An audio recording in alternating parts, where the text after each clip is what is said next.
Buenas tardes a todos y todas. Les doy la bienvenida en nombre del Instituto de Estudios Judiciales de la Corte de la Provincia de Buenos Aires, en nombre también del Colegio de Magistrados y Funcionarios del Departamento Judicial de San Isidro,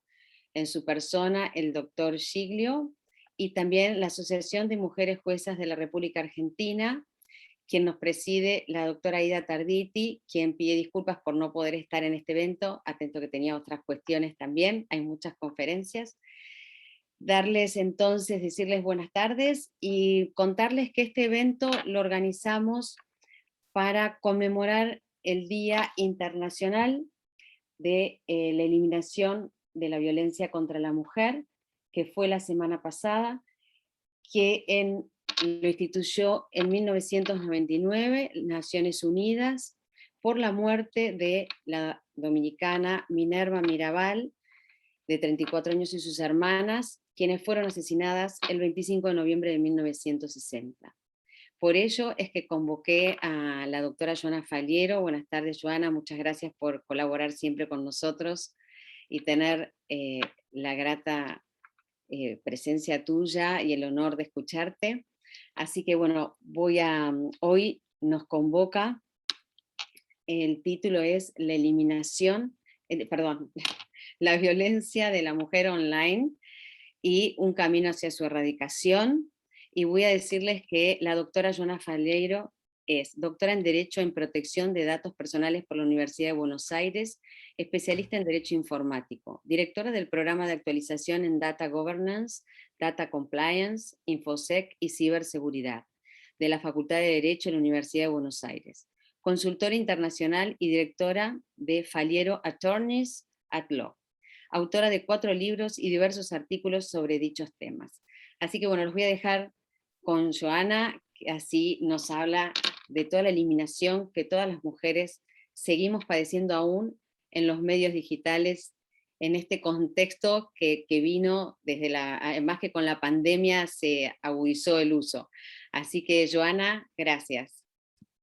Bueno, no, inmensas gracias a vos, Fernanda. Siempre sabés la estima personal y profesional que tengo por todas las actividades, por toda tu trayectoria y por todas las cuestiones que organizas y que tan relevantes son para las materias que nos preocupan, que estudiamos, que son realmente temáticas frescas, recientes y que sirven para nuestra capacitación continua. Por lo que, bueno, te agradezco nuevamente el espacio y la convocatoria. Y como bien mencionábamos, en esta cuestión de la erradicación de la violencia digital nos lleva a reflexionar sobre nuevas áreas donde se gesta la violencia y donde debemos responder a estas nuevas amenazas con estrategias desde ya renovadas de algún modo. Entonces, en este camino hacia la erradicación de todas las formas de la violencia contra la mujer, justamente el plano digital no puede quedarse atrás y es un plano sobre el cual debemos incisivamente trabajar.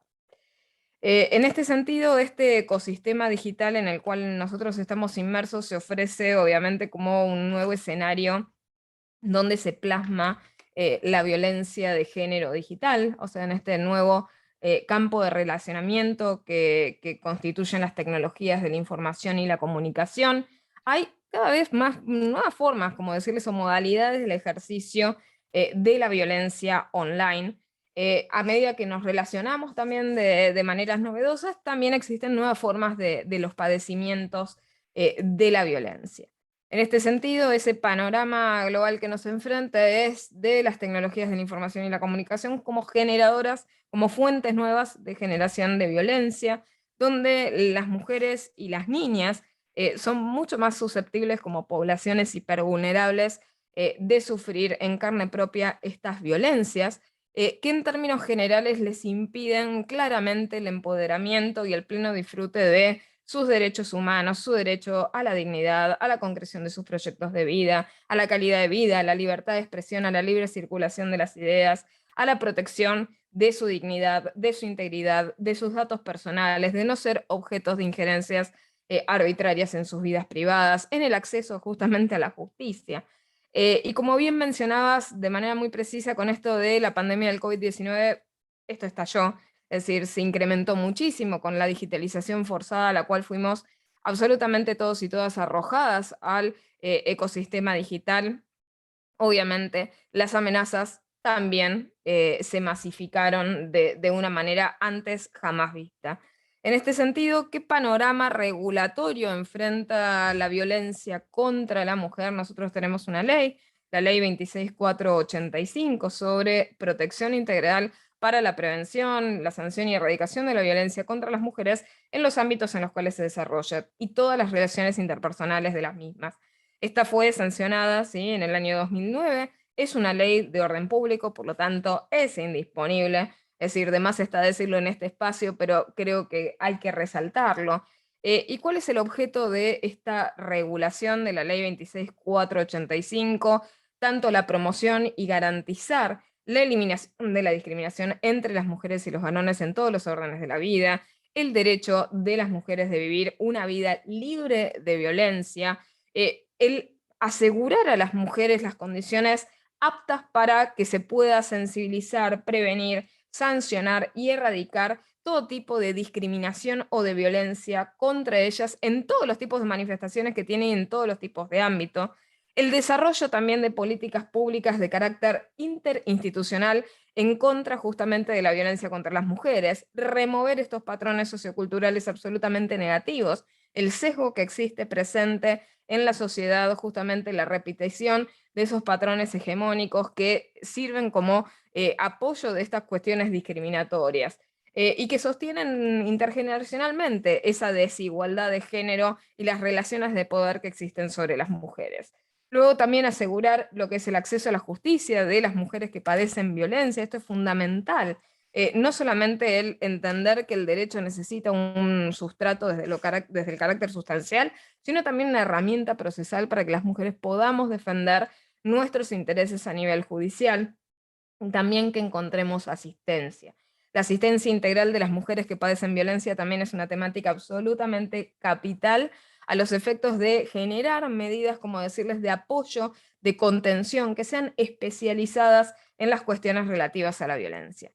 ¿Y qué derechos se protegen? Bueno, uno podría decir en términos genéricos absolutamente todos y cada uno de los derechos, es decir, el catálogo de derechos que se protege a través justamente de la erradicación de la violencia puede ser no solamente el vivir la vida libre de violencia y sin discriminaciones, sino que se expanden estas consecuencias sobre la salud, sobre la educación, sobre la seguridad personal, sobre la integridad psicofísica, sexual, económica, patrimonial, el respeto por la vida digna, por el proyecto de vida, por la identidad, por la autorrepresentación, la autonomía de la voluntad, la autodeterminación informativa, la decisión sobre nuestras vidas reproductivas y todo lo que respecta a la libre gestión de nuestros cuerpos, la intimidad, la libertad de creencias, la libertad de pensamiento, el recibir información, el que la información justamente sea accesible y que nos permita acceder a un asesoramiento adecuado en estas cuestiones, gozar medidas integrales de carácter de asistencia, de protección y de seguridad, el acceso gratuito a la justicia, la igualdad de los derechos, oportunidades y de trato, porque nosotros sabemos que no hay verdadera igualdad si no hay igualdad de condiciones, es decir, las medidas que hacen justamente a la equidad son absolutamente fundamentales, y luego también el trato respetuoso de todas las mujeres que padecen violencia. Esta cuestión de empezar a creerle a las víctimas, es decir, cambiar un poco el foco de la reticencia, la incredulidad y contener, porque justamente otra de la revictimización que muchas veces sufren las víctimas de violencia de género es el hecho de la falta o el descreimiento que existe sobre las situaciones que a veces padecen.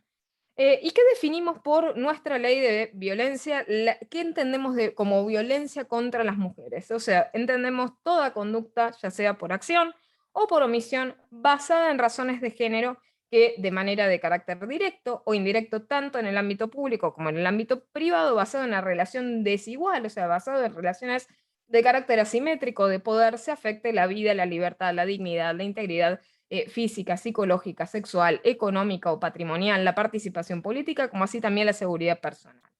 Y en este sentido quedan comprendidas también las acciones realizadas por el Estado, por los agentes del Estado. Y también la consideración de que hay violencia de carácter directo y también de carácter indirecto. Es decir, aquella que ya sea una conducta una acción, omisión, disposición, criterio o práctica de carácter discriminatoria que ponga a la mujer en desventaja en relación al varón. En este sentido, se articula la protección contra diversos tipos de violencia, entre ellos la violencia física, la violencia psicológica, la violencia de carácter sexual, la violencia económica y patrimonial, la violencia de carácter simbólico y la violencia de carácter político. O sea, como bien podemos estar reflexionando, la visión integral sobre las diversas tipologías en las cuales se puede manifestar la violencia, ya nos va dejando tal vez un sinsabor respecto, ¿no?, de aquellas cuestiones que podríamos llegar a considerar que no están contempladas aquí. Y en esto quiero referirme tal vez a las regulaciones de tipo mínimo, o sea, las regulaciones por lo general en las cuales me especializo y que tanto me apasionan, que son las regulaciones protectorias, es decir, estos listados, por ejemplo, de tipificación de tipos especiales que quedan abarcados en materia de violencia, o lo mismo en cuanto a las medidas. Las regulaciones de tipo mínimo tienden a tener como decirles, identificaciones de carácter meramente enunciativo. Y esto es porque la violencia es una entidad viva, es una entidad dinámica, al igual que la discriminación. La discriminación con el paso del tiempo, con el paso de nuestras diferentes épocas, nuestros devenires sociales, va teniendo diferentes virtualidades, diferentes características, diferentes manifestaciones. Y es en este sentido que nosotros deberíamos empezar a entender que estas categorías no pueden ser concebidas como compartimentos de carácter estanco, sino que entender que estos tipos pueden llegar a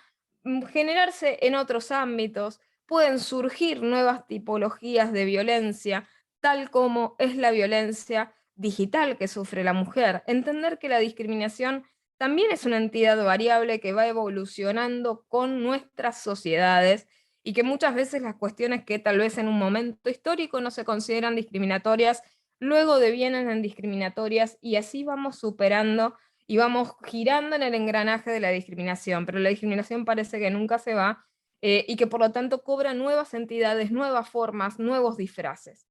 Entonces hay que tener en cuenta esta progresión de las tipologías y entender que las regulaciones de tipo mínimo son simplemente el piso, no el techo. Es decir, pueden surgir nuevos tipos de violencia, sí, claramente, pueden surgir nuevos espacios de discriminación desde ya, y en todos y cada uno de ellos, así lo haya o no mencionado la norma, analógicamente se tiene que extender esa protección, porque realmente con las normas nunca vamos a lograr abrazar, y de allí a veces la creencia de que la norma siempre se queda atrás, obviamente. No vamos a abrazar el dinamismo propio de nuestras existencias, es decir, es claro que la norma siempre va a quedar, como decirles a veces, retrasada respecto de los hechos que nosotros regulamos, pero para no sufrir esos efectos del constante devenir del tiempo, ¿qué debemos hacer? Interpretar dinámicamente, de forma dialógica, las normas que nosotros tenemos para mantener esas entidades normativas vivas. Y en lo que respecta a las tipologías, también se receptan modalidades de ejercicio de la violencia, o sea, modalidades o formas en las cuales se manifiestan estos diversos tipos de violencia que hablábamos contra las mujeres que se encuentran reguladas. Y allí encontramos diferentes modalidades, tales como la violencia doméstica contra las mujeres, es decir, esa violencia que penetra en el seno del hogar, es decir, es una violencia absolutamente victimizante que puede sufrir por un integrante del grupo familiar, independientemente, ¿no?, del espacio físico. El problema justamente es la intimidad en la generación de ese tipo de violencia. Luego tenemos la violencia de carácter institucional contra las mujeres, otra violencia realizada por ya sea funcionarios, profesionales, agentes pertenecientes, en el caso al Estado, a las instituciones, y que justamente también impiden el empoderamiento de las mujeres en este sentido.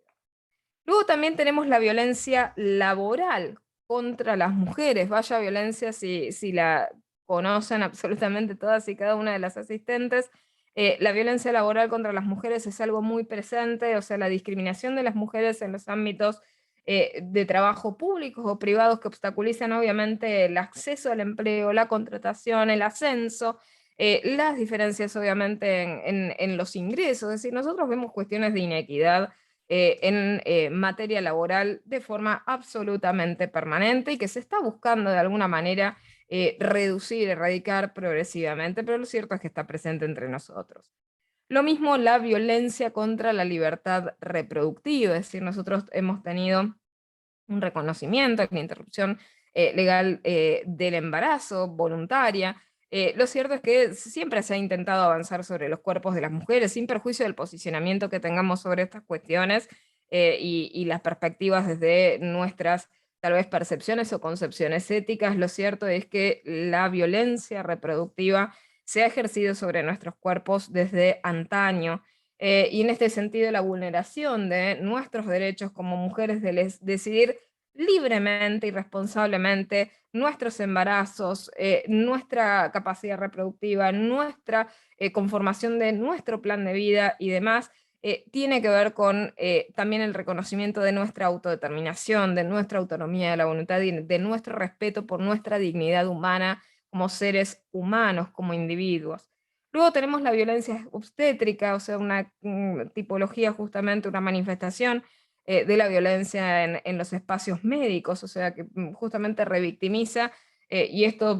como especialista en cuestiones relativas al derecho de salud, realmente es una violencia que realmente apesadumbra, porque en particular las mujeres ya en ese tipo de condición ya se encuentran victimizadas por su condición de paciente. En el marco de la relación médico-paciente siempre es una relación de asimetría, es decir, cualquier persona que padece alguna alteración en lo que respecta a su integridad en materia de salud, ya genera una situación de asimetría, y en este sentido la violencia obstétrica es la explotación de una hipervulnerabilidad, es decir, doblemente una condición de vulnerabilidad, no solamente de la mujer gestante, sino también la mujer como paciente, y sumado a esto la realización de una violencia en un ámbito donde la mujer justamente busca protección y busca alguna solución al mal que la aqueja. Entonces surge este tema de la medicalización, de la patologización de los procesos naturales, el trato deshumanizado, el trato que desprovee a la mujer de la dignidad que merece y del respeto que merece por sus derechos en estos procesos tan íntimos que hacen a su salud. Luego tenemos el reconocimiento de la violencia mediática contra las mujeres, otra temática que creo que todas hemos visto y experimentado en cuanto a ver cómo en nuestras sociedades se retratan mediáticamente a las mujeres, la diferencia de trato entre las mujeres y los varones en términos generales a niveles mediáticos, la agresividad, la discriminación que se genera en estos espacios y cómo se fomentan estos malos hábitos que realmente son conductas ilícitas, es decir, debemos empezar a quitar la romantización tal vez de educaciones pasadas y empezar a sancionar estas cuestiones efectivamente por lo que son. Y también la violencia obviamente de las mujeres en el espacio público y la violencia pública, política contra las mujeres, también obviamente creo que la hemos visto de manera muy persistentes en cuestiones de género, en las cuales también en los espacios públicos, en los espacios políticos, las mujeres son tratadas de manera diferente, son tal vez hasta, como decirles, maltratadas de forma pública, y esto es hasta ampliamente tolerado muchas veces por los propios medios, sin perjuicio de vuelta de la ideología. Aquí estamos hablando de cuestiones de género, es decir, la violencia se ejerce absolutamente desprovista de todo, simplemente por la razón del género. Entonces, naturalmente necesitamos en este sentido marcos normativos mucho más eficientes, que se ocupen de estas cuestiones no solo en ámbitos que uno podría caracterizar como ámbitos de carácter clásico, sino que esa eficiencia pase también al ámbito justamente del que veníamos hablando antes, de las tecnologías de la información y la comunicación. Es así como nosotros tenemos un proyecto de ley que data de 2020, que justo en noviembre, a principios del mes de noviembre de este año, recibió un dictamen favorable, que es el proyecto de ley sobre violencia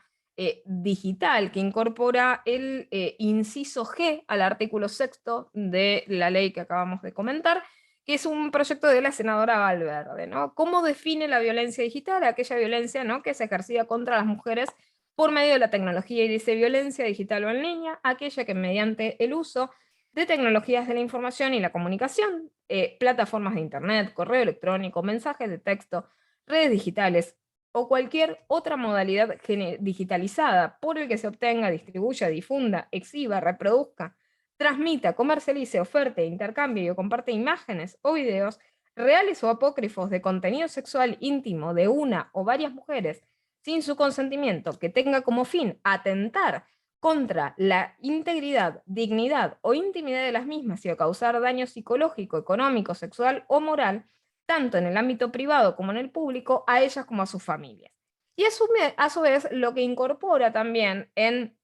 este inciso A del artículo 26 también de la ley 26.485, dice ordenar a los propietarios o administradores de las plataformas virtuales el retiro de imágenes o videos reales o apócrifos de contenido sexual íntimo exhibido sin el consentimiento de las mujeres afectadas, a fin de resguardar su integridad, dignidad, intimidad y vida privada.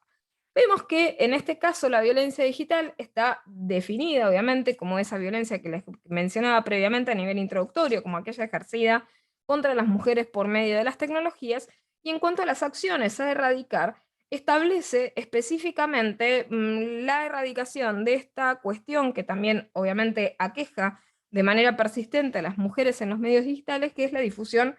no consentida de imágenes íntimas.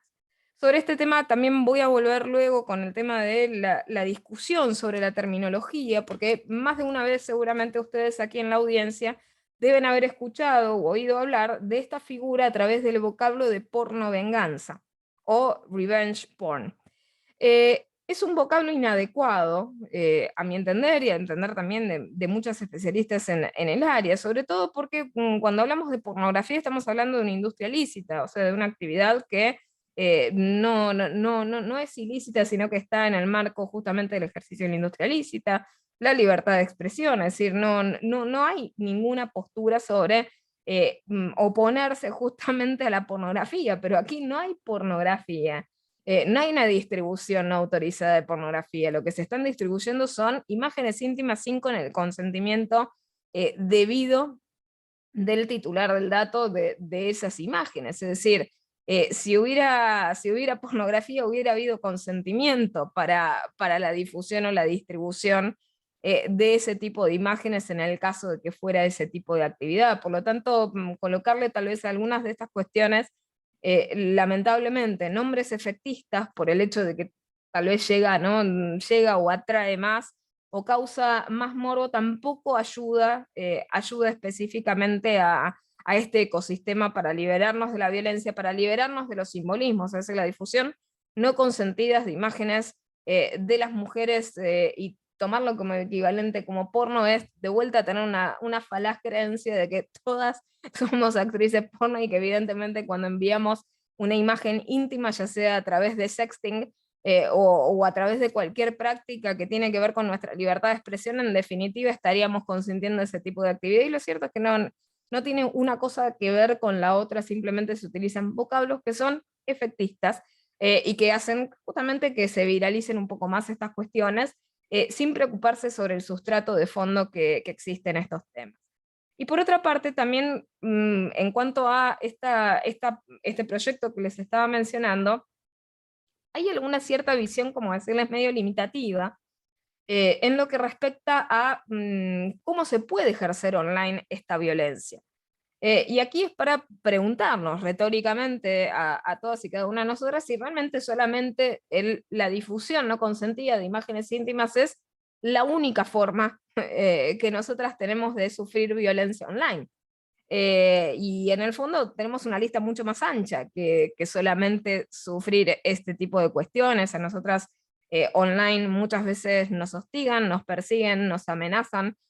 nos suplantan nuestra identidad, nos colocan software de espionaje, es decir, somos víctimas de un montón de otras acciones que se suman simplemente a este tipo de cuestiones, que desde ya tienen que estar reguladas, pero que no bastan siendo solo ese puntito, como decirle, esa punta del iceberg, sino que hay que regular otras cosas también y sumarlas. Se necesitan, como venía diciéndoles, marcos normativos nuevos y eficientes en estas cuestiones. Otra de las cosas por las cuales se busca esos proyectos de reforma es también agregar a nuestra codificación penal una figura específicamente que penalice esta cuestión, porque en términos generales no todas las regulaciones receptan estas figuras que mencionábamos recién como figuras de carácter penal, y apenas lo tenemos, por ejemplo, en el ámbito de la Ciudad Autónoma de Buenos Aires, punido como una contravención el hostigamiento digital. O sea, no tenemos una regulación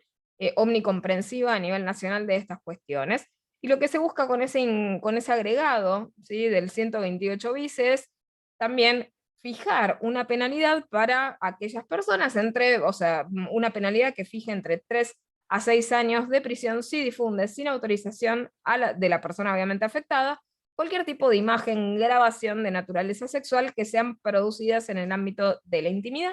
y que asimismo genera una pena superior, o sea, un agravante de 4 a 8 años, otra escala, si la persona fue pareja o si tuvo vínculo afectivo con la víctima. Y también prevé algunos cambios en la codificación penal sobre la temática de hostigamiento digital, hostigamiento virtual, en lo que respecta a las amenazas recibidas a otra persona por medio de redes sociales,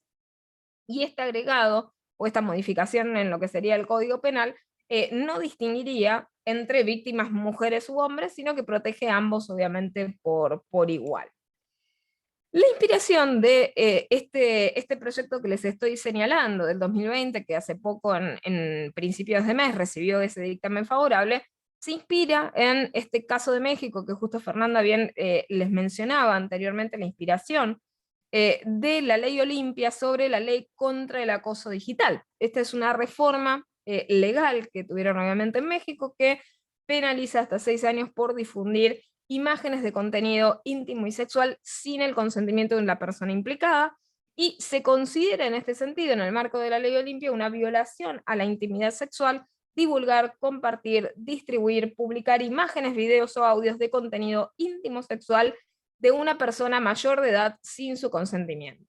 Además, establece como delito grabar, fotografiar, imprimir o elaborar contenido íntimo sexual sin autorización y sanciona la violencia mediática definida, bueno, como la agresión a cuestiones de género a través de un medio de difusión o comunicación. Recordemos que las tecnologías de la información y la comunicación hoy en día realmente expanden el área mediática de una forma absolutamente exponencial y viral. Entonces también, bueno, penaliza esta violencia digital de cualquier tipo,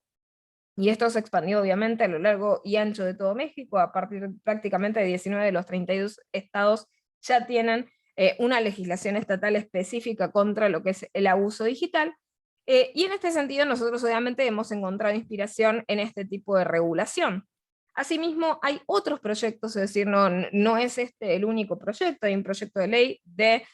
noviembre también, del 6 de noviembre del presente año, que es un proyecto de ley sobre violencia digital en el caso de la diputada Mendoza, que fue acompañado también por ONGs de defensa de derechos digitales de las mujeres. Y esto también propone la modificación de la 26.485 de violencia digital y violencia telemática, la alfabetización digital y derechos digitales. En este sentido, este proyecto se fundamenta en el tema de que la difusión no consentida de material íntimo, la pornovengancia y la sextorsión, otro vocablo también que se utiliza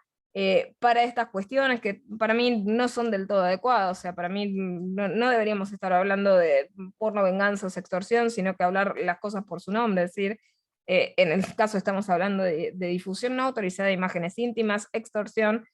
por estos medios, y cualquier tipo de cuestión relacionada al hostigamiento digital. Dice, no son delitos en Argentina, y que obviamente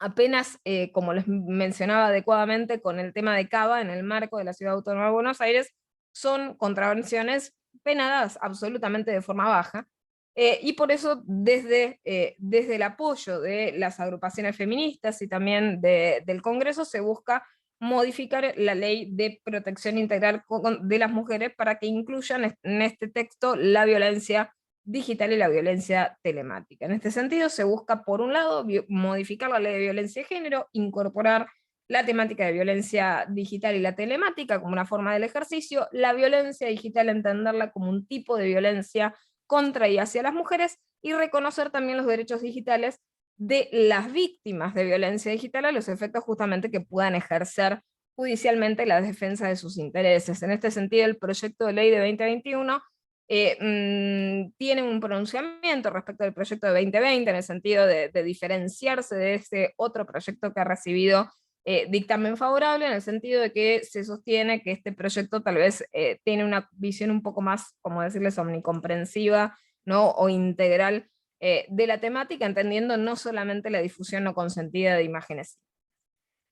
¿Qué ha dicho la Organización de las Naciones Unidas con esta iniciativa justamente que creo que nos pinta a todas y que estamos insistiendo en esta fecha? Los 16 días de activismo, o sea, la ONU ha conmemorado estos 16 días de activismo contra la violencia de género desde el 25 de noviembre hasta el 10 de diciembre, bajo el tema de campaña de Pinta el mundo de naranja, pon fin a la violencia contra las mujeres hoy. Y esto basado en cifras que son claramente aterradoras, por lo menos en el mundo en el cual nos estamos moviendo, que lejos de ser un mundo, como decirles de alguna manera, suave, cada vez estamos teniendo un mundo menos neutro, más peligroso, más dificultoso para movernos. Cerca de una cada 3 mujeres ha sido víctima de abuso en su vida, es decir, ya hablamos de genérico, ¿sí? En épocas de crisis estas cifras aumentan y como se observó, como veníamos diciendo, en la pandemia del COVID-19 y las crisis humanitarias, los conflictos, las catástrofes climáticas y otras cuestiones que nos aquejan a nivel social, estas cifras van creciendo. Al finalizar voy a seguir comentándoles algunas cifras.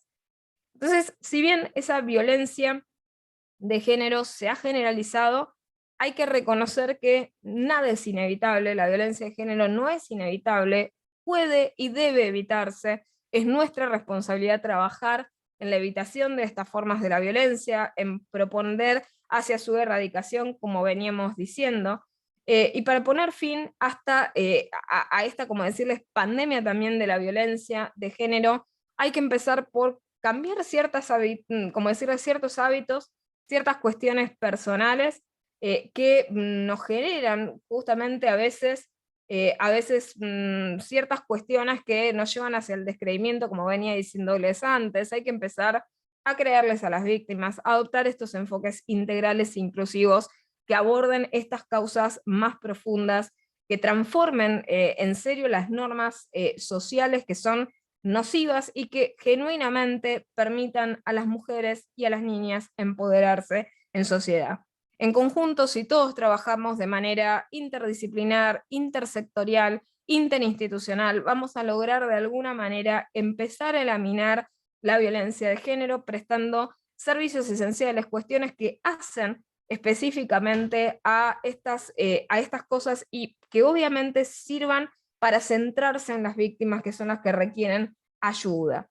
tanto de los sectores de carácter policial, judicial, sanitario, social, como aportando también en estas cuestiones financiación suficiente para la agenda de los derechos de las mujeres. Y este mandato de lo que comienza a sentar en estos 16 días de activismo la ONU, creo que es suficiente para que nosotras nos motivemos a seguir impulsando estos cambios, los espacios para el cambio, y que estas cuestiones se pongan en agenda y que se dejen, justamente como suele suceder, de cajonear, postergar, dilatar en el tiempo, porque realmente necesitamos estos cambios ahora, no mañana, no de aquí a unos años, lo necesitamos hoy, ¿sí? Y en materia de datos, ¿qué es lo que pasa? Es decir, no solamente tenemos cuestiones que nos afectan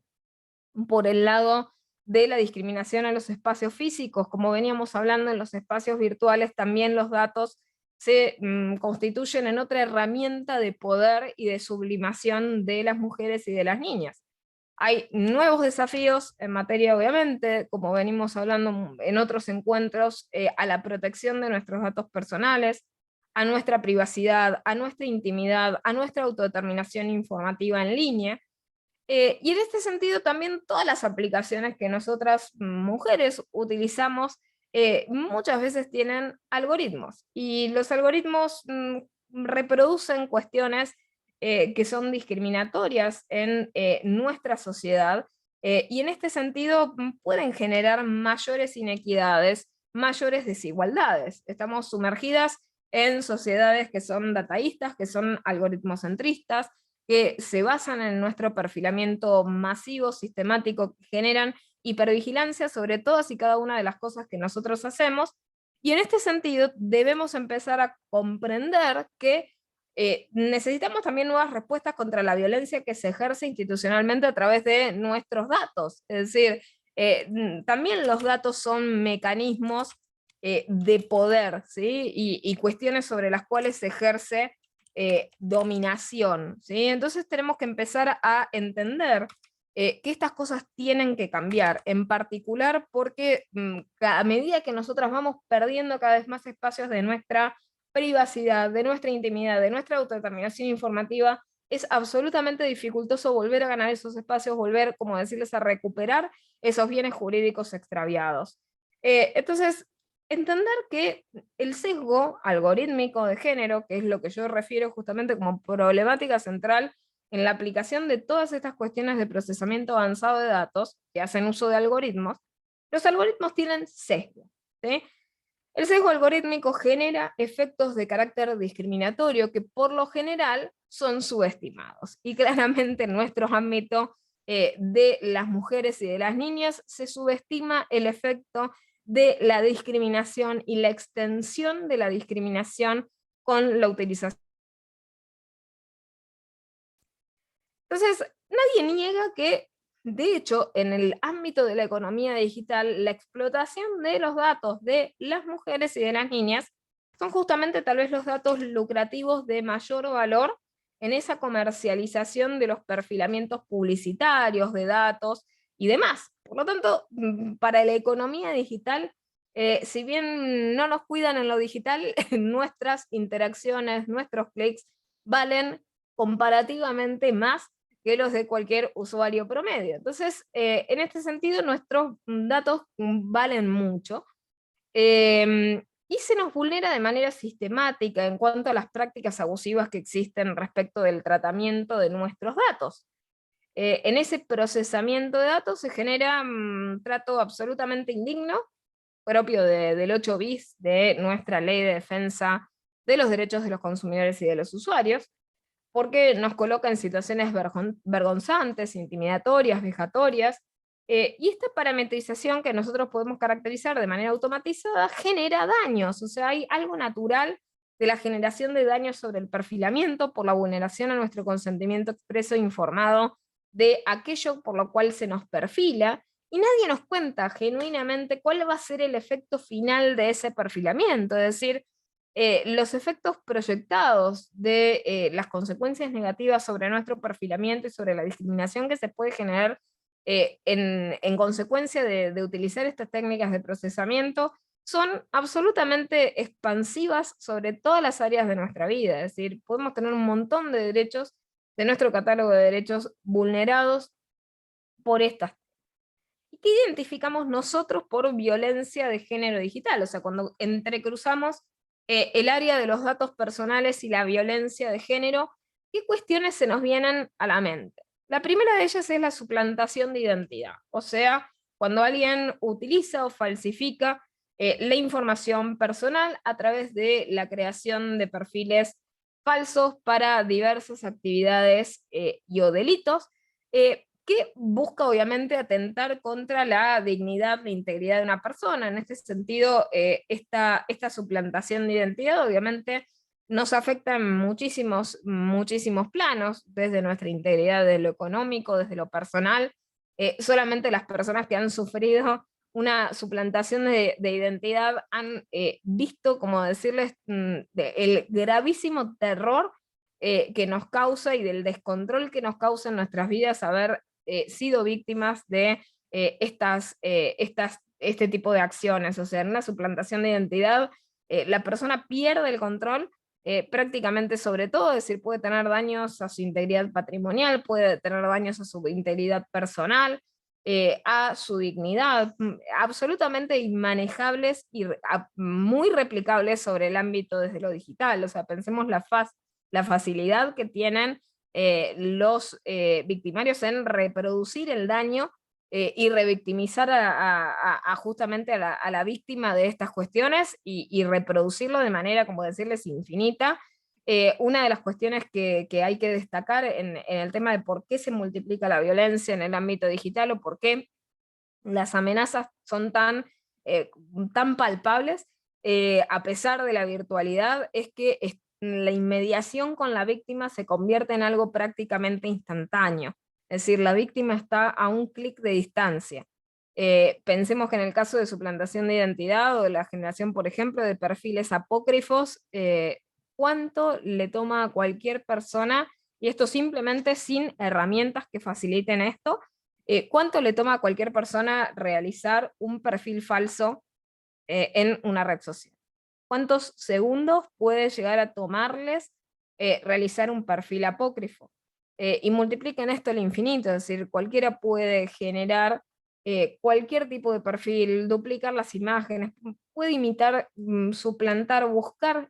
con algo de ingeniería social datos que nosotras dejamos en las redes sociales a los fines de seguir averiguando información y de esta manera suplantar nuestra identidad de manera más óptima. Entonces, estamos muy vulnerables a los medios digitales y es un delito con un efecto absolutamente multiplicador del daño. Luego tenemos este delito que llamamos, o mal denominamos porno venganza, o sea, la difusión no consentida de material íntimo, que consiste en difundir, publicar imágenes íntimas sin el consentimiento de la persona, con el objetivo obviamente de causarle un daño a la víctima, ya sea humillación, ya sea pérdida, qué sé yo, de oportunidades, afectaciones a la dignidad, pérdida patrimonial o lo que fuera, reputacional, daño a la imagen, al honor, obviamente, entre otras lesiones. Pero bueno, lo cierto es que en términos generales también es algo que se facilita muchísimo. Hoy en día, como nosotros nos relacionamos también con las redes sociales, con las redes de comunicación, naturalmente estamos permanentemente expuestos a estas cuestiones. Y entonces el ámbito digital se compone en un nuevo ámbito en el cual se plasma la capacidad, como decirles, de interrelacionarse con las personas, y pasa también a volcarse nuestra intimidad en estos espacios. Espacios que no tienen la seguridad que aparentan tener, y no tienen la privacidad que aparentan tener. Es decir, esto siempre lo intento incentivar en todos los que, qué sé yo, compartimos espacios virtuales. El hecho de que nosotros no tengamos ninguna sensación física inminente de daño o de una amenaza inminente por algo que nos pueda suceder, no quiere decir que no sea peligroso. Es decir, por ejemplo, nosotras estamos todas aquí reunidas en una conferencia de carácter virtual y es posible que ninguna tenga ninguna sensación física de peligro en este momento por estar aquí, pero lo cierto es que si fuera un espacio no moderado, si fuera, por ejemplo, un espacio en el cual tal vez no había, no sé, sala de espera, no había algún tipo de control sobre la asistencia, además, podríamos ser todas víctimas tal vez de un caso típico de, no sé, de Zoom bombing, o sea, cualquier tipo de cuestión que amenace nuestra estadía segura en este espacio virtualmente delimitado. Entonces, lo cierto es que las amenazas están presentes, no existen sistemas 100% seguros, no existen aplicaciones ni 100% seguras ni 100% privadas. Recordemos que, entre comillas, más allá de que uno formule y configure la privacidad de una aplicación, es la privacidad entre uno y todas las empresas que conforman el conglomerado del grupo económico de empresas que trabajan con nuestros datos. Por lo tanto, la privacidad es prácticamente una ficción estructurada dentro de estos espacios de procesamiento de datos. Entonces, tengamos cuidado con aquello que nosotros volcamos en estos medios, entender que la sensación de privacidad y de seguridad que nos brindan es artificial, y apela a estos sentimientos para que nosotros utilicemos y tengamos más engagement o vinculación o utilización de estas aplicaciones, pero lo cierto es que no están garantizados estos derechos. Y el problema no siempre y exclusivamente es la persona que se encuentra del otro lado. Y aquí lo llevo a lo siguiente, es decir, la otra problemática que muchas veces vemos cuando entrecruzamos la temática de datos personales con violencia de género es el sexting, pero no como, y entiéndanlo, no como una censura a realizar la práctica de sexting, que la entiendo como una parte de nuestra libertad de expresión online, de nuestra libertad de expresión erótica y sexual online, que si uno quiere, no sé, enviarle una imagen erótica, sensual o sexual a una pareja a través de medios digitales, tranquilamente puede hacerlo, siempre y cuando obviamente sean ambos mayores de edad, y esto no nos está refiriendo obviamente a otra problemática sancionable. O sea, lo claro es que nos podemos libre expresar por estos medios. Ahora, hay que tener cuidado, ¿sí? Hay que tener conocimientos de que no solamente depende de, tal vez a futuro la persona cambie de pareja y esos datos que parecieran en un momento estar justificados por la situación afectiva, luego terminan siendo un arma extorsiva a cargo del victimario, y que luego también tenemos este problema de la llamada, otra palabra que se utiliza, sextorsión, o sea, la utilización de esas imágenes íntimas a los fines de extorsionar a las víctimas o causarles humillación o difamación de algún tipo, o lesiones a la honra, a la imagen, a la reputación y demás. Entonces,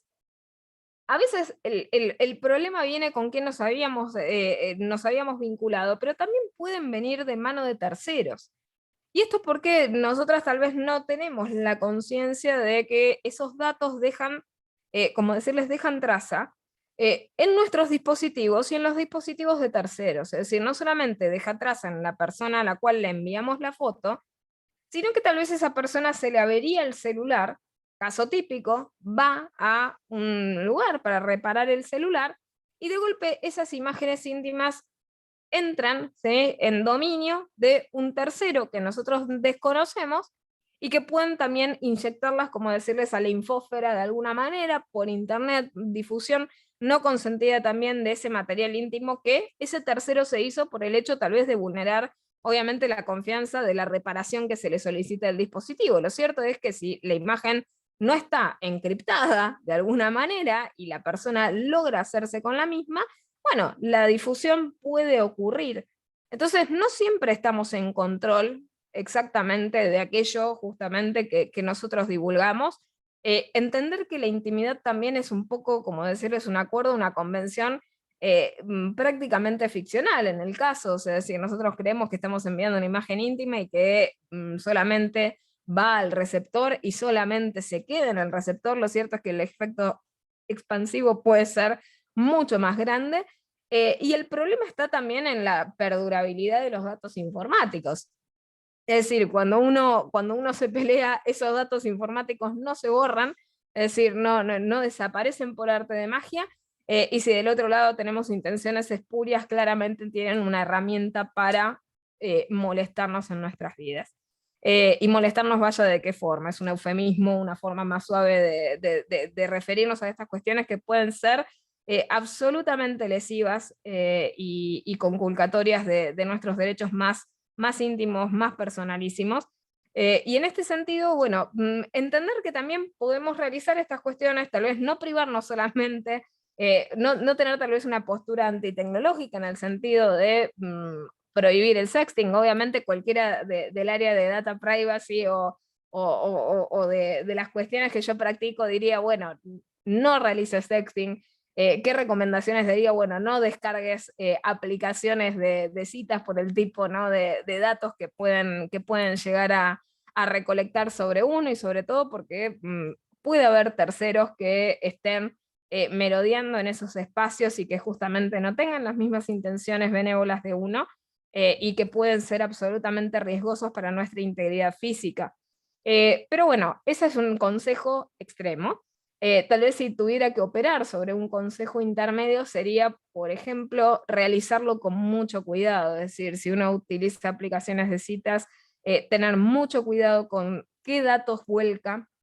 en qué espacios se reúne, con qué seguridades. es decir, siempre informando, siempre comunicando lo que uno está haciendo, siempre teniendo, como decirles, cerca a alguien conocido, a los efectos de velar por nuestra seguridad física, porque una vez que pasamos de la inmediación de la pantalla, podemos realmente tener una situación de peligro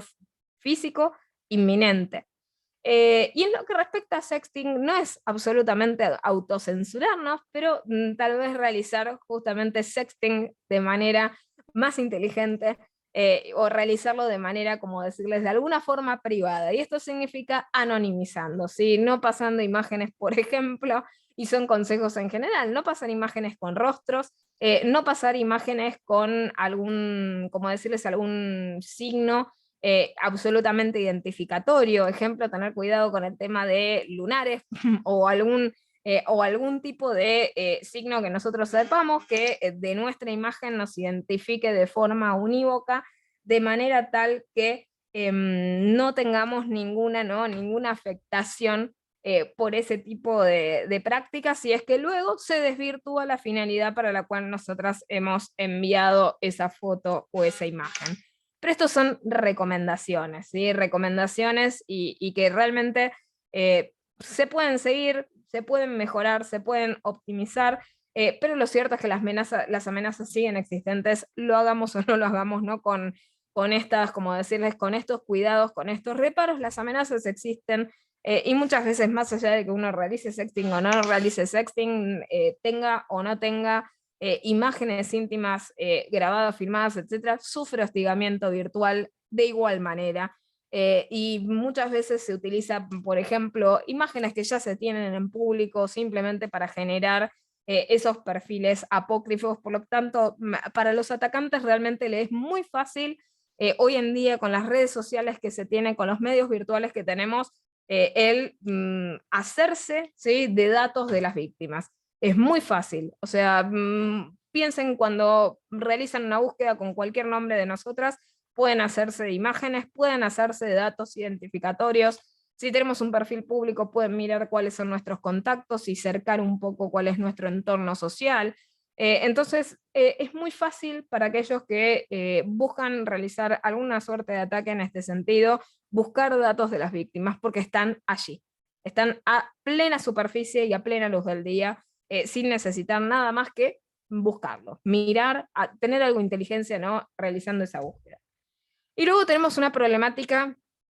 más gravosa todavía, que es la problemática que aqueja, y yo lo diría por igual, niños, niñas y adolescentes,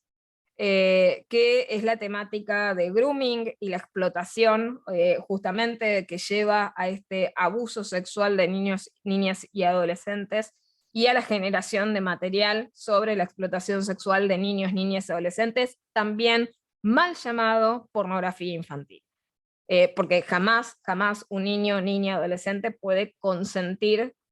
realización de pornografía de ningún tipo. Por lo tanto, es un vocablo que creo que tenemos que erradicar e ir progresivamente a hablar adecuadamente con los términos que se merecen, porque siempre, siempre detrás de un material de este estilo hubo explotación, hubo abuso sexual. No hay manera que haya habido consentimiento jamás en ningún acto sexual de un niño, niña o adolescente de esas características. El fenómeno del grooming también es un fenómeno de amplio crecimiento, por la utilización de las redes sociales. Pensemos que los niños, niñas y adolescentes nacen en las redes sociales, es decir, tienen mismo por los padres, por el entusiasmo obviamente de compartir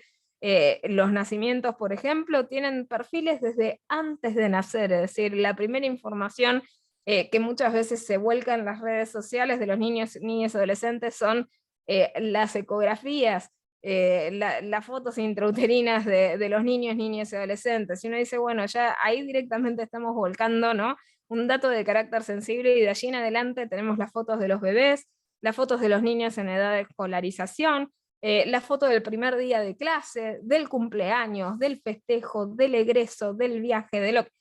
todo eso es una gran cantidad de material que se suma a la infósfera y que puede ser explotado. Aquello que es tierno en nuestros ojos puede ser un material de contenido sexual para un groomer. Es muy difícil para nosotros disociarnos y creer que tal vez la foto que uno está colgando sobre el primer día de clases pueda ser vista de manera perversa, pero lo cierto es que esto ocurre. Y tal vez tenemos las fotos que nosotros hemos volcado simplemente para compartir eventos que son bonitos y que son alegres e íntimos de nuestras familias, terminan siendo material de explotación sexual infantil y terminan siendo inyectados en estos circuitos de material por estos atacantes.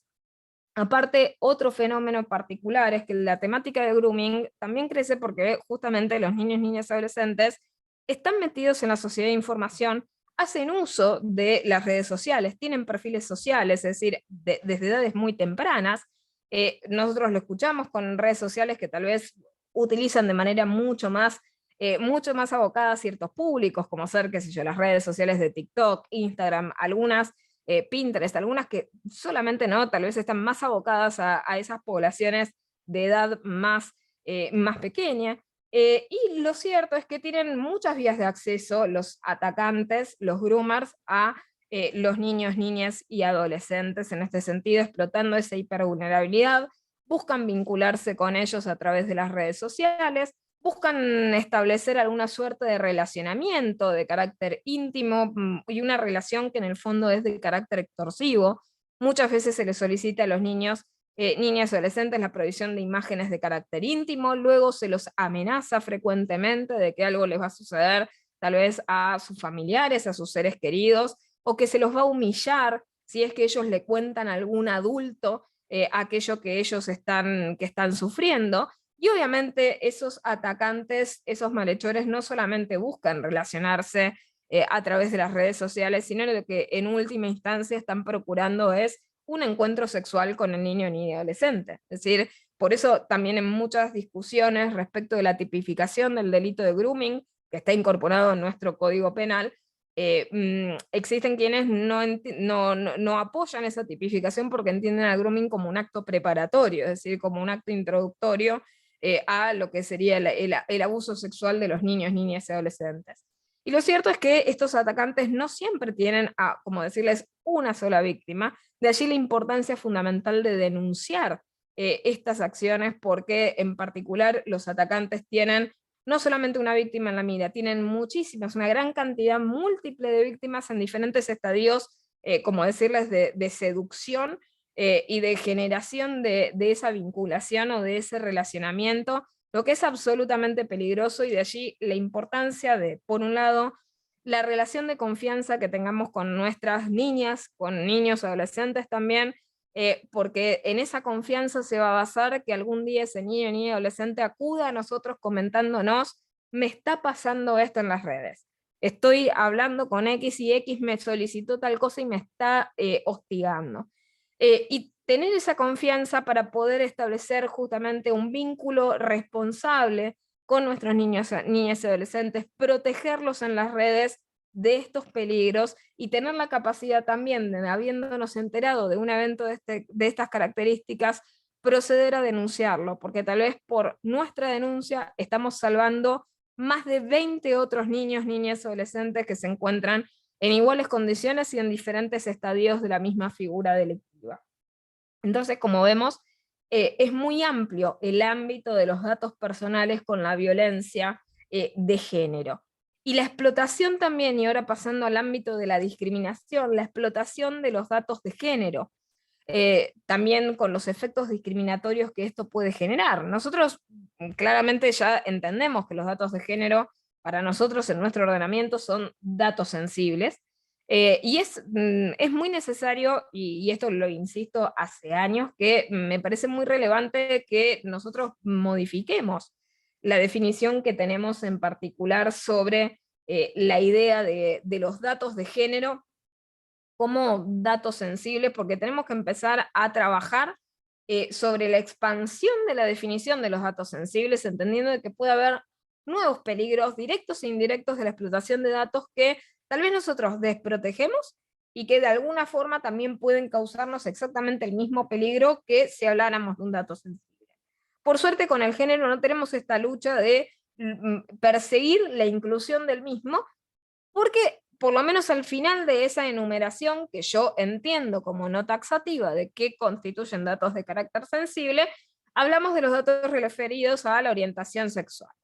Ahora, eso no es todo, es decir, hoy en día la categoría del dato de género necesita mayores niveles de protección y una específica protección por la hipervulnerabilidad genera, debido a que cuando nosotros hablamos de datos de género, en realidad deberíamos estar hablando de un conglomerado de datos relacionados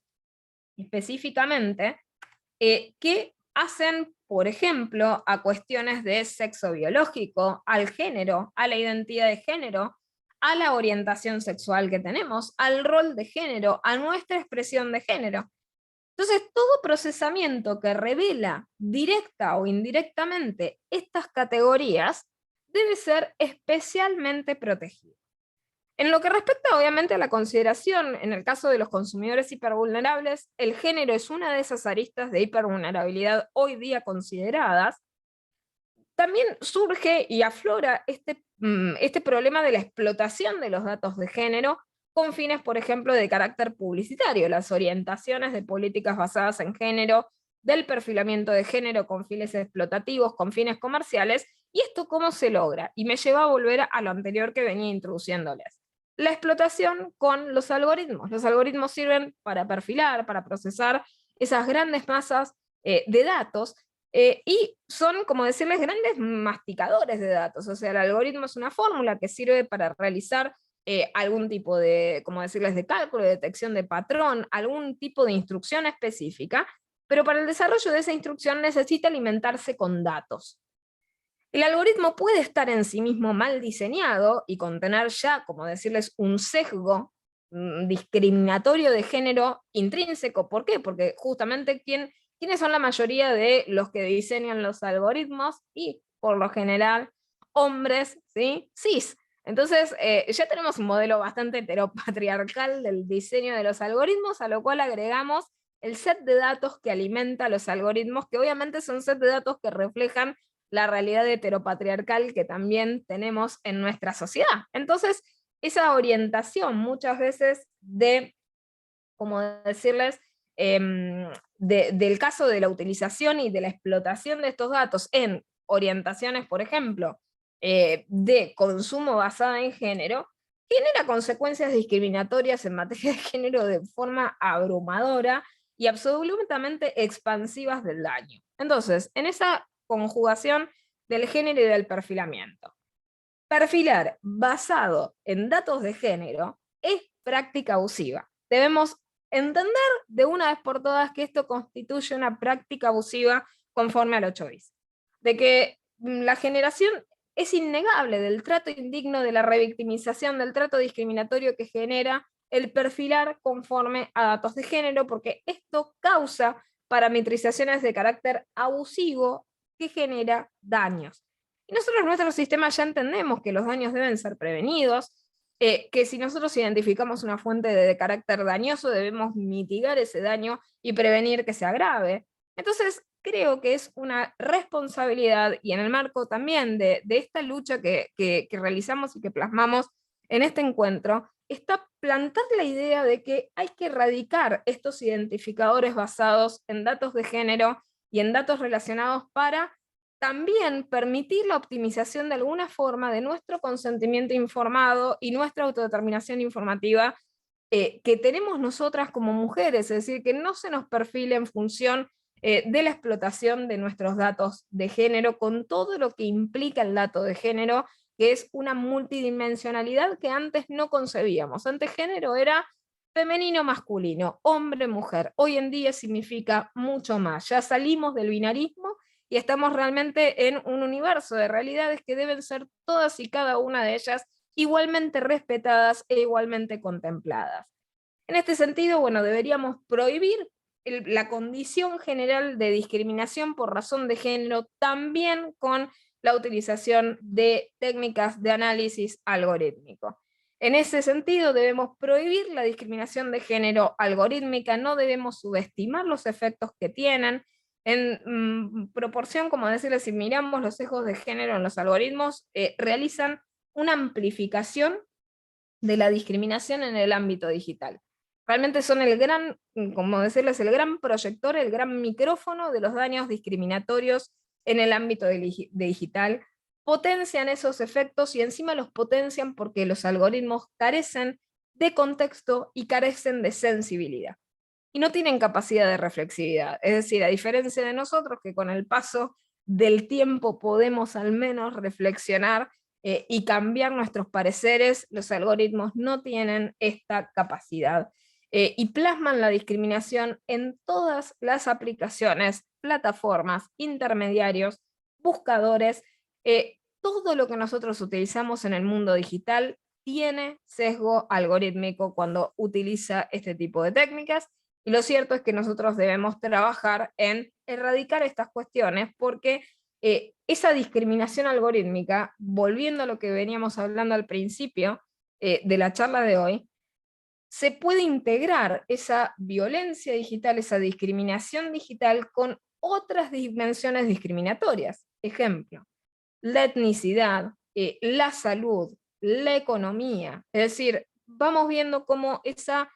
como decirles, la discriminación por un lado desde la perspectiva algorítmica puede cruzarse con otras categorías discriminatorias clásicas que encuentran un efecto amplificador en este ámbito. Recordemos que solamente nosotros podemos actuar con reflexión, con contexto, con intención, con autoconciencia, que son características que todavía la inteligencia artificial, por ejemplo, entre otras de las técnicas para conglomerar debajo de esta familia de técnicas, tal vez lo central, no tienen capacidad de realizar estas cosas y por más que lo prometan, todavía no lo realizan. Y las mujeres seguimos siendo minoría en la generación de los datos, en la generación y construcción de los algoritmos, en la auditoría y el control de los algoritmos. Por más que hayan iniciativas, no bastan los ejemplos, como decirles, atomizados en una problemática que es general y que es absolutamente global. Y que también seguimos siendo minoría en la toma de decisiones, en el control, en el desarrollo de políticas y de todas estas cuestiones, en las que lamentablemente también vemos que no existen debidos incentivos para que esto cambie. Entonces, requerimos de que en estas cuestiones plantearnos una agenda que en serio promueva mayor equidad, mayor igualdad, mayor transparencia de manera precautoria, preventiva y proactiva. ¿Sí? Esas serían, como decirles, tal vez las metas para empezar a reducir ese sesgo algorítmico de género. En ese sentido, la inteligencia artificial como industria no va a reparar en discriminarnos o no discriminarnos, no va, como decirles, a aflojar en los intereses industriales y lucrativos y económicos que tienen, por lo tanto, en ese diseño inadecuado inserta y establece esas definiciones de cómo el mundo tiene que funcionar, y obviamente esas definiciones muchas veces son misóginas, son machistas, son discriminatorias, y son definiciones en términos generales de carácter hegemónico, tan hegemónicas como las sociedades donde se gestan y donde se presentan estos patrones discriminatorios, y esto genera afectaciones colectivas que tienen efectos devastadores a nivel multiplicador del daño. Por eso no podemos depender de que la industria reflexione y de hecho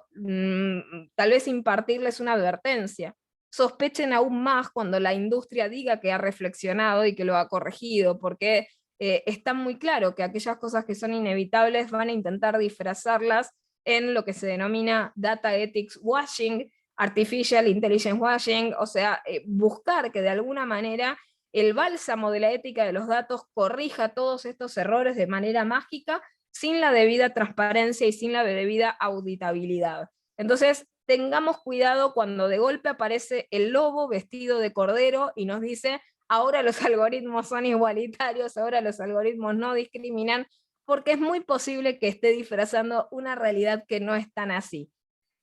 Por lo tanto, bueno, tener cuidados, ser incrédulas, dudar, ¿sí? Nos salva en este sentido.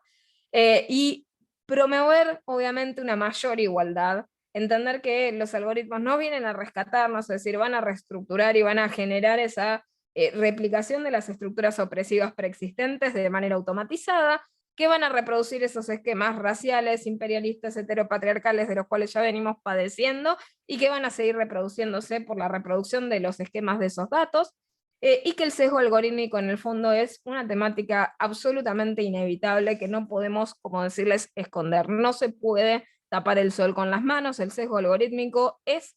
inexcluible de la técnica de inteligencia artificial. Nosotros no podemos extraerlo, no podemos sustraerlo, y ya bueno, hemos hecho con Fernanda un encuentro anterior sobre esa temática, al cual bueno, remito, y obviamente los invito y las invito a mirar ese encuentro. Entonces, volviendo y retomando este hilo conductor de estos peligros que hoy tenemos en el mundo virtual,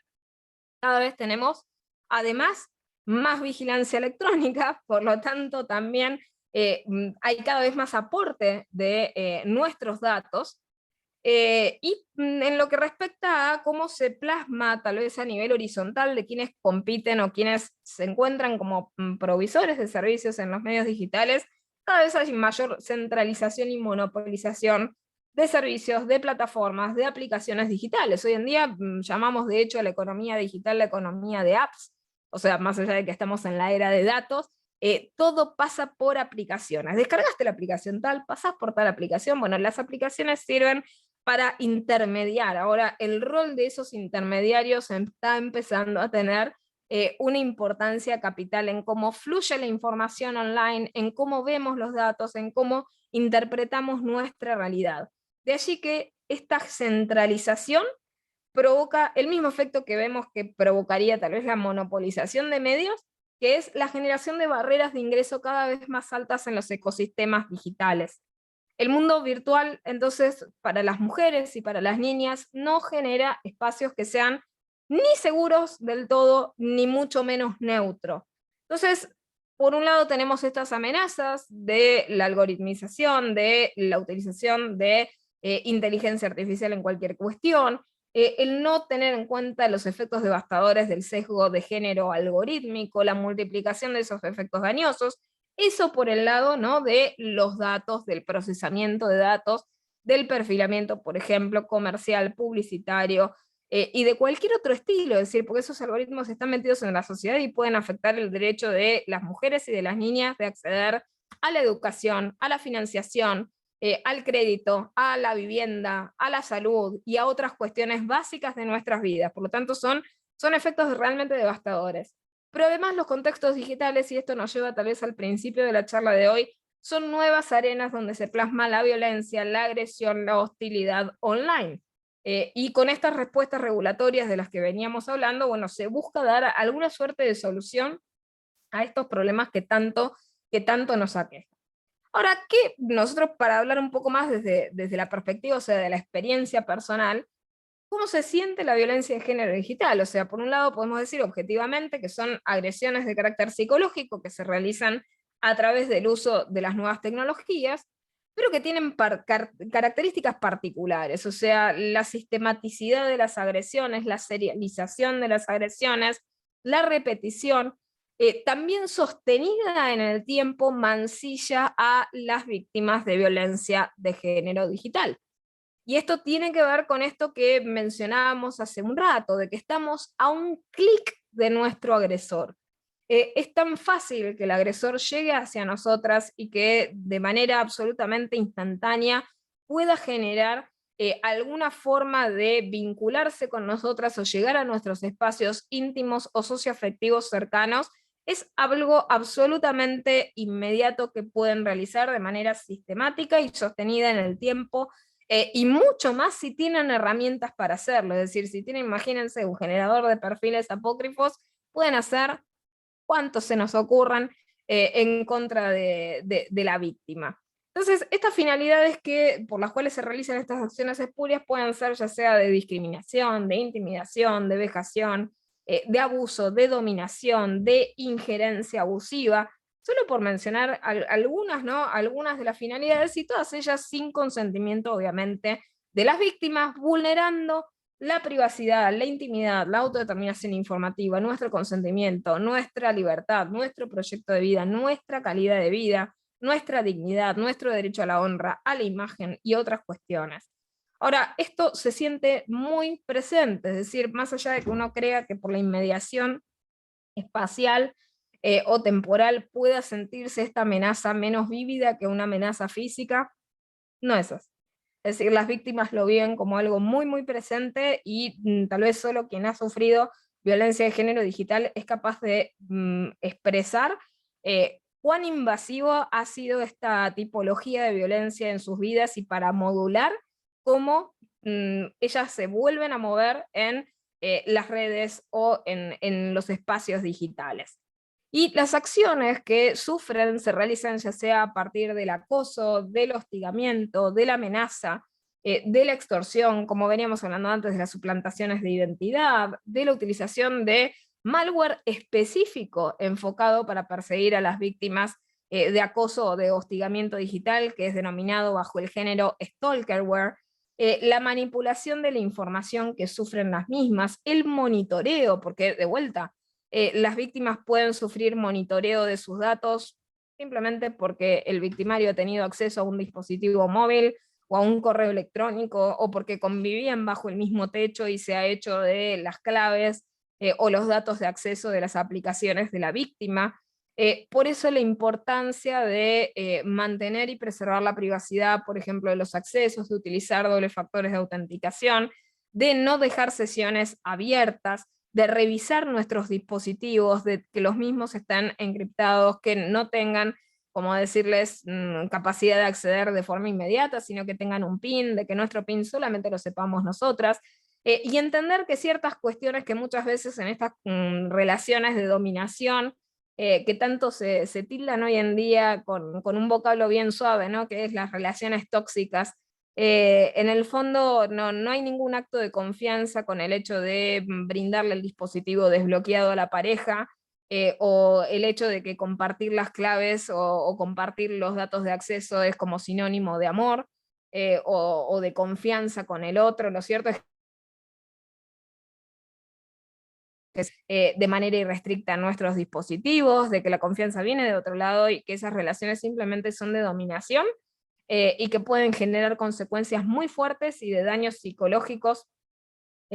para todas las personas que están involucradas en ese tipo de relaciones abusivas. Y que esto es violencia. Es decir, no son simplemente acciones cotidianas que deberían pasar desapercibidas, sino que son verdaderas manifestaciones de la violencia de género digital.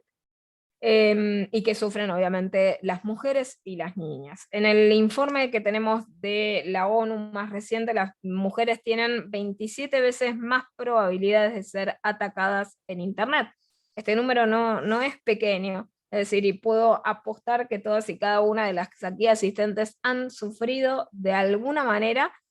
alguna manifestación de la violencia de género digital, o a través de algún comentario que han realizado en las redes sociales han recibido respuestas mucho más agresivas que las respuestas que recibiría cualquier hombre. Entonces, lo cierto es que nosotras vivimos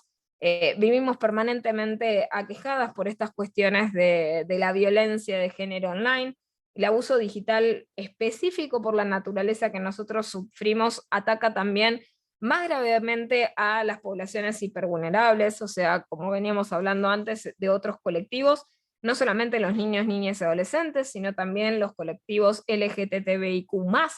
y también todos aquellos que padezcan algún tipo de situación específica en cuanto a su salud. También la hipervulnerabilidad en función de la salud también se expande y genera nuevas dimensiones, ¿no? Del daño en lo digital.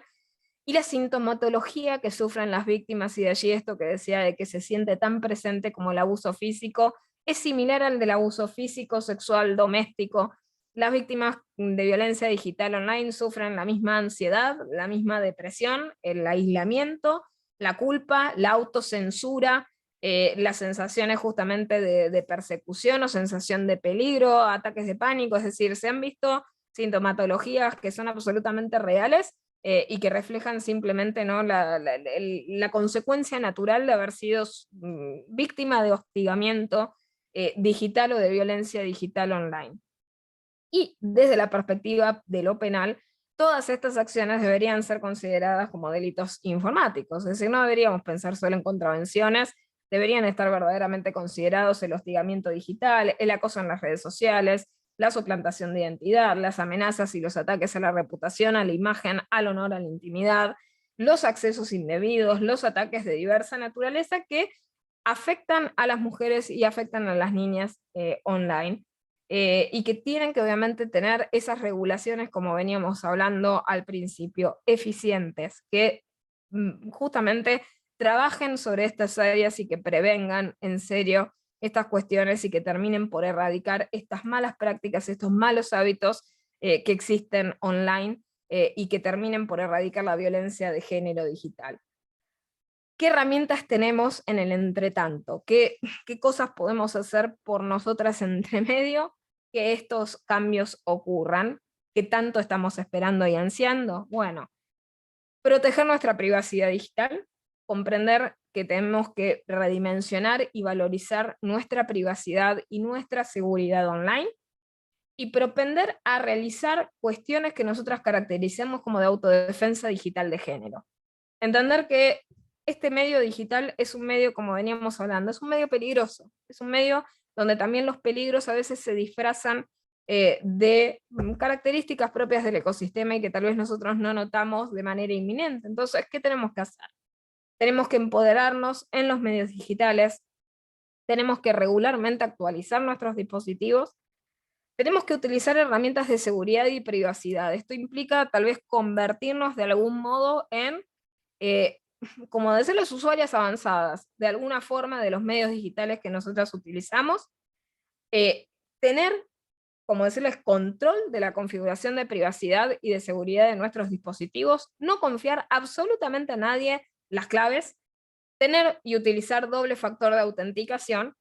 no mantener sesiones de nuestros dispositivos, de nuestras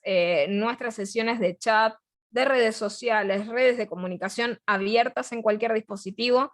Si utilizamos computadoras compartidas, proceder a borrar todo, ¿sí? El historial, los temporales, las cookies, borrar toda nuestra traza de lo que nosotros realizamos en ese computador para que nadie después se meta y revise, por ejemplo, qué sitios miramos, a qué cuentas entramos, con qué. Nunca, por ejemplo, permitir que se conserven en dispositivos extraños a los nuestros o que puedan acceder irrestrictamente,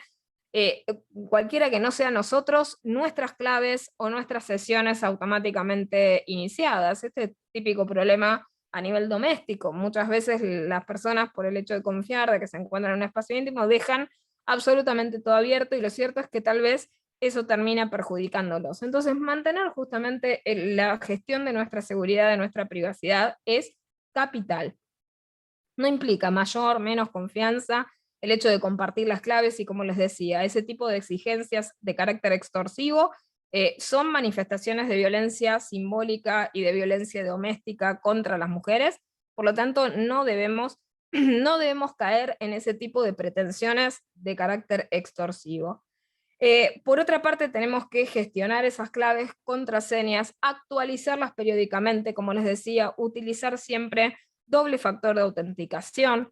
utilizar encripción de nuestros dispositivos en todas las veces que sea posible y que nos lo permite el dispositivo. Esto a los efectos de que si la información es accedida por un tercero, no puede haber, como decirles, el dato en crudo, sino que accede a información encriptada y no puede hacerse con el contenido del mismo. A su vez, controlar nuestros datos e información, y esto significa contener los daños, y contener los daños a veces nos lleva a contener nuestras acciones. Pensar dos veces antes de enviar determinados datos, antes de subir determinadas cosas, es decir, tener cuidado de que cuando nosotros perdemos esa guarda física de nuestros datos, nuestra imagen y demás, perdemos el control absoluto sobre esa información, sobre ese dato, y de allí las consecuencias que nos pueden llegar a pasar como simplemente derivados de haber publicado una imagen. Yo en términos generales recomiendo siempre utilizar con mucho cuidado las redes sociales y las redes de comunicación, controlar quiénes son nuestros contactos, si tenemos redes profesionales y abiertas, solamente volcar en ellas información de contenido estrictamente profesional, Y si tenemos redes, por ejemplo, configuradas de carácter privado y que van a tener que ser para nuestros círculos íntimos cercanos, volcar en ellas informaciones de carácter como uno podría llegar a caracterizar neutras, es decir, cosas que nos gustan de manera lo más de identificada posible, controlar quiénes van a ser nuestros contactos, es decir, tengamos en cuenta lo siguiente. ¿Cuántos amigos, cuántos mejores amigos tenemos? Lo cierto es que las redes sociales, las personas tienen, por ejemplo, no sé, 4.000 mejores amigos, 2.000 mejores amigos, 1.000 mejores amigos. Bueno, lo cierto es que en la realidad tenemos amigos que muchas veces contamos con los dedos de nuestras manos, y entender que si queremos una red social segura, solamente deberíamos colocar en ella quienes conocemos personalmente, quienes realmente nos conocen a nosotros, y solamente movernos en esos mismos espacios íntimos con los cuales nos movemos en la vida real. Si nosotros ampliamos ese espacio y lo hacemos irrestricto, tener en cuenta que lo que subimos puede llegar a manos de cualquiera. Y en este sentido no estaríamos conteniendo el daño. En otro punto también, entender qué tipo de calidad de información subimos. Esto tal vez a veces tiene muchas veces que ver con cómo gestionamos los datos que nosotros subimos, y de allí entender que no debemos subir ni para las redes que compartimos en nuestros entornos socioafectivos cercanos datos identificatorios tales como teléfono, domicilio, fotos que, por ejemplo, revelen indirectamente esto, ejemplo, una foto que muestre una patente o muestre una numeración de un vehículo, o que nos muestra, por ejemplo, en acciones como estoy yendo a tal lugar específicamente por el tipo de peligro al cual nos puede someter, sobre todo si es que estamos en alguna situación de peligro. Todos esos datos pueden llegar a ser utilizados para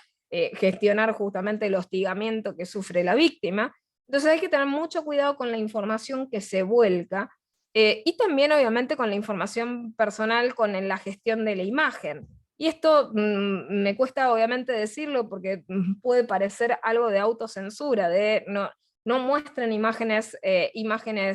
íntimas, no muestren imágenes de tal tipo o de tal especie, pero lo cierto es que los atacantes pueden ser cualquiera, cualquiera puede hacerse de esas imágenes y cualquiera puede publicarlas, y cualquier cuestión que puede llegar a ser empoderante o de libre expresión sobre mostrar nuestro propio cuerpo puede llegar a ser explotada de manera ulterior. Y esto es para llevarnos tal vez a no idealizar esto, porque en este sentido yo podría decirles, sí, háganlo porque el mundo debe cambiar. Lo cierto es que la amenaza lamentablemente sigue existiendo, y ustedes tal vez lo puedan llegar a sufrir. Entonces entendemos que en este mundo estas cuestiones tienen que cambiar, sí, claro, pero hasta que no cambien y no estén las seguridades dadas, los daños pueden seguir ocurriendo. Entonces, hasta que Internet no sea el lugar seguro que realmente queremos que sea, vamos a tener que tomar estas medidas de profilaxis en materia de seguridad informática y de privacidad, porque si no vamos a seguir sufriendo estos daños. Es decir, una imagen que nosotras podemos creer que simplemente por el hecho de mostrarnos libre expresándonos puede llegar a ser explotada negativamente por alguien que quiere extorsionarnos de alguna manera, y puede, obviamente las imágenes piensan que las redes sociales no son compartimentos estancos, sino que la capacidad de extraer, ya sea con un screenshot, con descargar la imagen, simplemente mostrando y sacándole una foto de un dispositivo al otro, se puede directamente sacar la imagen de ese contexto de la red social y efectuar obviamente daños a las personas que publican estas cosas. Entonces, entender que las redes sociales no son espacios seguros. Estamos a merced de cualquier atacante, entonces hay que tener cuidados. Esto no significa dejar de disfrutar las redes sociales o las aplicaciones, pero entender que puede llegar a haber peligros. Y si sufrimos algo, denunciar y actuar. Es fundamental que efectuemos las denuncias debidas, que visibilicemos estas problemáticas y a su vez que nos sumemos en este proceso de dar y recibir apoyo en las cuestiones relativas a la violencia de género digital. En pandemia se triplicaron los casos de violencia digital en el ámbito simplemente de la ciudad autónoma. Esto incluye acoso, hostigamiento, difusión de imágenes íntimas, y esta cifra que ya les decía de que 1 de cada 3 mujeres sufran algún tipo de violencia en redes sociales es un fenómeno que, como venimos hablando, parece no detenerse, no retroceder, y no es nueva del todo la violencia digital, sino que simplemente es la misma manifestación de la violencia de género en un nuevo espacio, Y la consecuencia última que tiene esto, que es algo parecido a algunas medidas de lo que le decía, es la autocensura. Es decir, la violencia termina operando sobre nuestras mentes, sobre nuestras individualidades, y terminamos modulando nuestras conductas, nuestras expresiones y nuestra forma de ser. Y esto tiene un efecto absolutamente devastador en nuestras libertades, y por ello no deberíamos subdimensionar sus efectos, y tenemos que convertir este mundo virtual de sobreexposición en realmente un espacio de cambio, de evolución, de empoderamiento y de resistencia en este largo camino de erradicación contra la violencia de género digital. Así que bueno, muchísimas gracias por haber participado a todos los asistentes y a todos aquellos que luego vean la charla en línea. Allí en el chat les he dejado mis contactos de redes sociales, por las dudas lo hago allí nuevamente, para si quieren seguir en contacto y demás. Y nuevamente, gracias Fernanda, a vos y a todos los organizadores por el espacio brindado. Bueno, muchísimas gracias a vos, Joana. Tengo 2 preguntas que me hicieron, te las voy a hacer. Dice, ¿se puede entonces ordenar a la empresa Facebook, por ejemplo, el cierre de una cuenta que esté hostigando a una mujer? Y si es así, ¿a dónde debe dirigirse para obtener una respuesta favorable a lo solicitado? Y creo que la misma persona, bueno, ahora no está más acá en el chat la pregunta. Bueno, esa es Bien, la pregunta que encontré. yo por las dudas aquí en el chat les voy a dejar, ¿sí? Porque tenemos también varios números sobre Yo también fiscalías. podría contestarle Sí, solamente a Ana que, que frente a un hostigamiento pueden dirigirse en lo que es la provincia de Buenos Aires al fiscal que esté de turno por su jurisdicción, por donde viva, que le van a tomar la denuncia. La Ciudad Autónoma de Buenos Aires también trabaja muchísimo con el tema del hostigamiento, tiene una oficina específica y bueno, tenemos que, lo que decía Joana, ¿no? Salir a denunciar, salir a empoderarnos, a salir a no permitir, ¿no? Me quedaba pensando en la violencia como comienza, como comenzaba antes del contexto digital, y ahora y pienso que está mucho la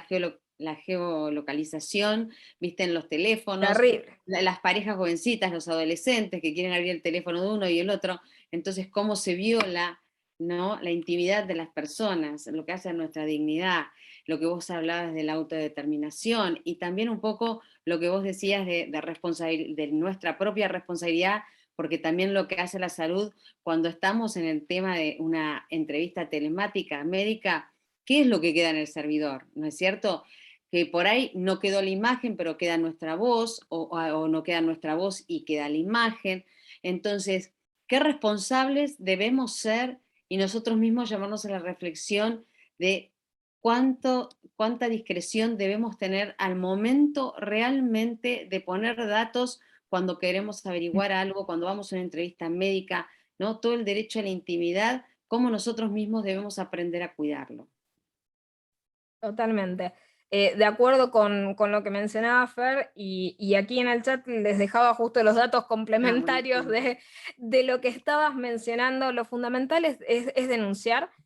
Sí, claro que se puede, y si se detecta quién es el atacante, se puede prevenir, se pueden desplegar las acciones necesarias, ya sea por vía, ¿no?, de las cuestiones penales, o mismo vía con los intermediarios de manera directa con habeas data, o sea, en el caso de supresión de datos y otras cuestiones, pero en lo particular la necesidad de actuar a tiempo es fundamental. O sea, pues, si no denunciamos, no hay visibilización de estas temáticas, no tenemos tal vez hasta las cifras reales del volumen de las cuestiones que están ocurriendo y de cuántas víctimas hay detrás de este fenómeno, y hasta a veces lo subdimensionamos porque creemos que son tan pocos los que denuncian que ese es el reflejo. No, hay muchísimas voces más calladas de aquello que ocurre, y creo que todas las que tal vez aquí estamos, ¿no?, en el ejercicio privado de la profesión, no me imagino el volumen de lo que recibís vos de tu lado, Fernanda, pero del lado también profesional, ¿a cuántas de nosotras, no sé, de manera semanal recibimos varios casos de estas cuestiones? Y eso es simplemente el reflejo de lo asiduo que es este tema de lo frecuente que es la problemática, de los matices que cobra y realmente las vidas que se lleva, ¿no? En lo anímico, en lo funcional, en lo psicológico, en la integridad espiritual, cómo lesiona y cómo desbasta a las víctimas que sufren estas cuestiones. Entonces, tener espacios especializados para esto es algo fundamental, la formación mismo también, y agregando tal vez tangencialmente otra temática, la formación en la informática forense que se requiere para la persecución de estas cuestiones también es elemental, y la cooperación en la lucha contra estos temas y la investigación pronta y expedita también, porque es muy endeble la prueba informática, y bien sabemos que muchas veces los atacantes se esconden, obviamente con datos apócrifos, de allí lo fundamental de buscar, ¿no? De alguna forma algún tema que nos lleve, ¿no? a la detección de ese autor y a la prevención en serio de los casos particulares. Así que bueno, coincido con vos, Fer, con todo lo que mencionabas. Sí, y lo que le quiero contestar es que en el tema de la empresa Facebook, por ejemplo, en el caso del delito de grooming, si llegan a leer alguna sentencia, pueden ver cómo se libran los oficios a Facebook y bueno, en un caso que yo pude leer y trabajar, uno puede advertir cómo por ahí una víctima, descubrimos una víctima, pero cuando Facebook informa a esa persona que dijo ser otra, con otra identidad y con otro sexo, entonces Sí. ganan la confianza de los niños o de las niñas o de los adolescentes, y entonces cuando uno ve el informe de Facebook logra ver que en realidad hubo una víctima, pero que hubo muchas otras que no denunciaron. Exactamente, muchas otras que no Totalmente. denunciaron. Y acá es por eso que me parece que tendríamos que tener políticas públicas, no solamente como trabajamos para las cuestiones de violencia doméstica hasta ahora, sino que frente a un nuevo flagelo de la violencia, que sería el contexto digital, donde Sí. deberíamos también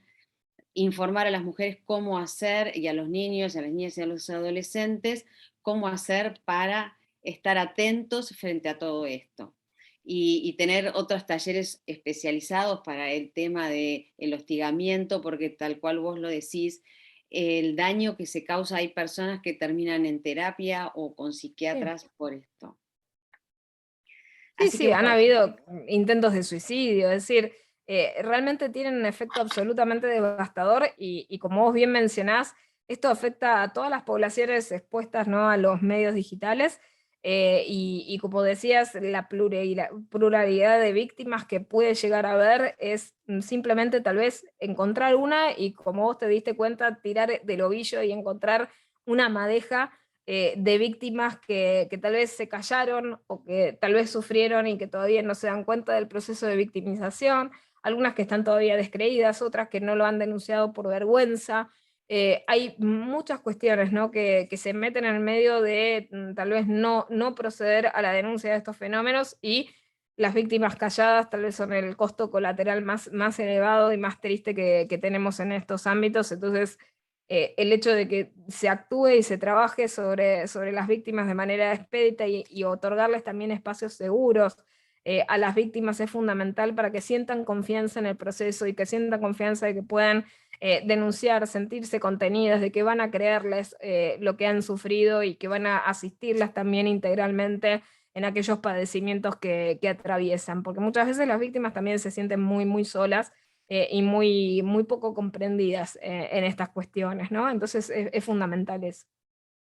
bueno, y te hago la última pregunta que dice, ¿en qué estado legislativo se encuentra la modificación para ampliar la ley 26.485 respecto a la violencia en contexto digital? Además, la modificación al Código Penal en cuanto a la tipificación de distribución de imagen sin consentimiento. Creo que los bienes digitales, imagen, voz, etcétera, debe ser legislado también. Bien, tuvo dictamen favorable a principio de noviembre, en los primeros días de noviembre, creo que 1 de noviembre, y lo cierto es que, bueno, sería necesario también, bueno, el otro proyecto que yo les comentaba había tenido media sanción años hace, en 2018, si no mal recuerdo, y bueno, lo intentan colocar de vuelta en agenda. Por eso esto que resaltábamos del hecho de que tal vez son cuestiones que se postergan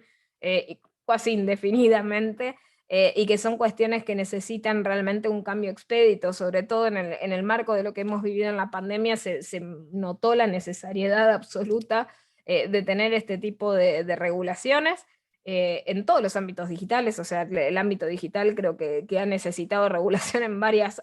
aristas y que la pandemia ha sido un gran revelador de estas cuestiones, por lo menos para aquellos que negaban la necesidad o el apuro de regular estos temas y la importancia que tenían para nuestras sociedades. Entonces ese estado legislativo que a veces parece, como decirles, enlentecerse en cuanto a la reforma e incluir estos aspectos en el espectro de la violencia de género es necesario y creo que debería avanzar un poco más rápido de lo que uno espera, porque es algo sin perjuicio, bueno, de que salga uno u otro proyecto, que creamos que uno es más adecuado que el otro. Lo cierto es que al menos que algo salga, es decir, estamos en un momento en el cual ya los matices son hasta, les diría, menores frente al hecho de que al menos tener alguna herramienta, aunque parcial, va a servir de algo. Y necesitamos al menos aprovechar esta oportunidad y que ojalá que la herramienta más integral sea la que sea regulada. Pero es necesario que salga de alguna manera, que esto se ponga en agenda, de que se apure el trámite en particular, porque no podemos seguir dilatando. Es decir, estamos en 2021, no podemos seguir dilatando el hecho de incluir en el listado de violencias la violencia digital. Hoy en día estamos en la era digital, necesitamos sí o sí ese tipo de regulación para que las víctimas tengan la herramienta de justamente reclamar también penalmente el ejercicio de violencia digital sobre ellas y que no sea apenas en algunos lugares una mera contravención. Es decir, muchas veces el hecho de punir de manera tan liviana figuras que son tan graves generan tal vez el contraestímulo de que nadie disuade la realización de estas acciones, de que parecen ser áreas absolutamente impunes, de que se puede hostigar digitalmente y que esto no tiene, como decirles, ningún tipo de costo para el victimario. Y lo cierto es que debería estar regulado. Estamos en un estadio en el cual todos reconocemos la importancia de estas cuestiones. Todas hemos sufrido algún tipo de violencia digital. La pregunta es, ¿qué estamos esperando? ¿Qué nos falta para darnos cuenta que esto es relevante y fundamental? Bueno, Joana, te súper agradezco, la verdad que fue muy rica tu charla y sobre todo creo que todos y todas tenemos que arremangarnos y ponernos a trabajar para que salgan estas leyes porque se necesitan en todos los ámbitos, que hacen a nuestra privacidad, a nuestra autodeterminación, a nuestra intimidad, al honor, ¿no? Tan importante para todas las personas. Así que muchísimas gracias. Les doy las buenas tardes a todos y todas. Gracias por haber compartido este evento organizado por la Asociación de Mujeres Juezas de Argentina, por el Instituto de Estudios Judiciales de la Corte de la Provincia de Buenos Aires y el Colegio de Magistrados y Funcionarios del Departamento Judicial de San Isidro. Buenas tardes. Muchísimas gracias, Fernanda. Un abrazo grande a todos. Muchas Gracias, gracias por Joana. estar aquí. Muchas Hasta luego, hasta gracias. la próxima. Un placer. Hasta luego.